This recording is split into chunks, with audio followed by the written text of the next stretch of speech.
வணக்கம் and welcome to cricket Challengers Tamil channel. இந்த வீடியோவில் நம்ம அதை பற்றி பார்க்க போகிறோம் அப்படின்னா, ஃபின் ஆலன் இப்போ மீண்டும் ஆர்சிபி அணியில் இணையிறதுக்கு சான்சஸ் இருக்கா அப்படிங்கிற ஒரு விஷயம் இப்போ அதுதான் ட்ரெண்ட் ஆகிட்டு இருக்குது. காரணம் பாகிஸ்தானுக்கு எகெயின்ஸ்டான T20 சீரியஸில் ஃபின் ஆலன் கொடுத்த பெர்ஃபார்மன்ஸ் தான். ஸோ அதுவும் எஸ்பெஷலி தேர்ட் T20 மேட்ச்சில் தலைவன் 62 பால்ஸை ஃபேஸ் பண்ணி 137 ரன் அடித்தார். 16 சிக்ஸரும் அதில் அடங்கும். ஸோ இந்த இயர் தான் வேண்டான்னு சொல்லி ஃபின் ஆலனை ஆர்சிபி ரிலீஸ் பண்ணாங்க.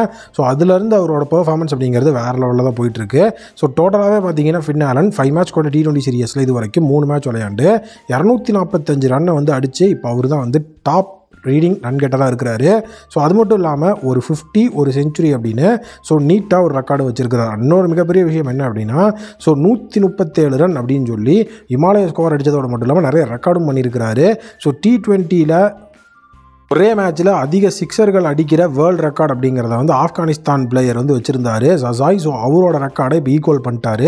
ஸோ ஒரே மேட்ச்சில் அதுவும் பாகிஸ்தானுக்கு எகெயின்ஸ்டாக ஒரு ரா பேஸ் அட்டாக் இருக்கிற அந்த ஒரு டீமுக்கு எகெயின்ஸ்டாக ஒரே மேட்ச்சில் 16 சிக்ஸர், அதுவும் T20 மேட்ச்சில். ஸோ நீட்டான ஒரு பெரிய ஒரு பெர்ஃபார்மன்ஸ். அது மட்டும் இல்லாமல் மெக்கலமோட ஒரு மிகப்பெரிய சாதனையும் இந்த இடத்துல முறியடிக்கப்பட்டிருக்கு. ஸோ அது என்ன அப்படின்னு பார்த்தீங்கன்னா, நியூசிலாண்டுக்காக T20 மேட்ச்சில் அதிக ரன்கள் அடித்த வீரர் பிரெண்டன் மெக்கலம் ஒரே இன்னிங்ஸில் 126 ரன் அடித்தார். பட் இந்த மேட்ச்சில் 137 ரன் அடித்ததோட பிரெண்டன் மெக்கலமோட ஸோ அந்த ஒரு ரெக்கார்டையும் ஃபின் ஆலன் இப்போ க்ளோஸ் பண்ணிட்டாரு. ஸோ அது மட்டும் இல்லாமல் இவ்வளவு ரெக்கார்டையும் படைத்ததோட இப்போ ஆர்சிபிக்கு திரும்பி வர்றதுக்கான பாசிபிலிட்டியை ஆர்சிபி ஃபேன்ஸ் இந்த இடத்துல கொண்டாடிட்டு இருக்கிறாங்க.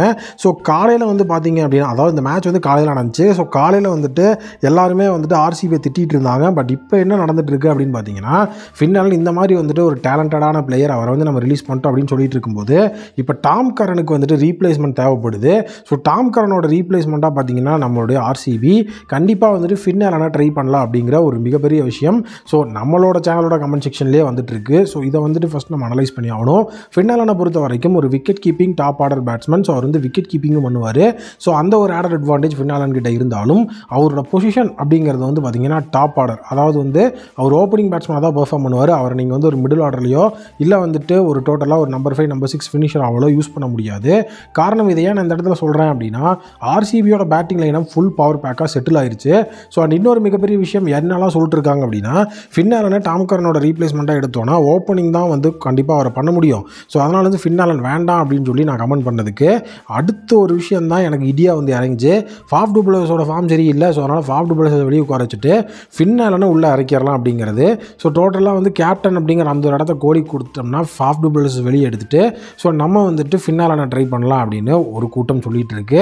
ஸோ கண்டிப்பாக இது எல்லாத்துக்கும் ஒரு முடிவு அப்படின்னா, ஸோ நீட்டாக நம்ம ஆர்சிபியோட பேட்டிங் லைனப் அப்படிங்கிறது எப்படி இருக்குது, ஸோ எதுக்கு நம்மளுடைய ஆர்சிபி தயாராக இருக்கிறாங்க அப்படிங்கிறத கண்டிப்பாக உங்களுக்கு நான் எக்ஸ்பிளைன் பண்ணணும். ஸோ டோட்டலாக டாம் கரன் ரூல்ட் அவுட் ஆயிடுவார் அப்படிங்கிற அந்த ஒரு விஷயத்தை நாம் பிரைமாகவே எடுத்து வச்சுட்டு பார்த்தா, ஃபஸ்ட்டு நம்மளோட பேட்டிங் லைனப் செட்டில் ஆயிடுச்சு. ஸோ டோட்டலாக ஃபாஃபில் ஆரம்பிச்சு Virat, Rajat Patidar, Cameron Green, DK, so நம்மளுடைய கிளென் மேக்ஸ்வெல் அப்படின்னு பேட்டிங் யூனிட் செமையாக செட்டில் ஆயிருக்கு.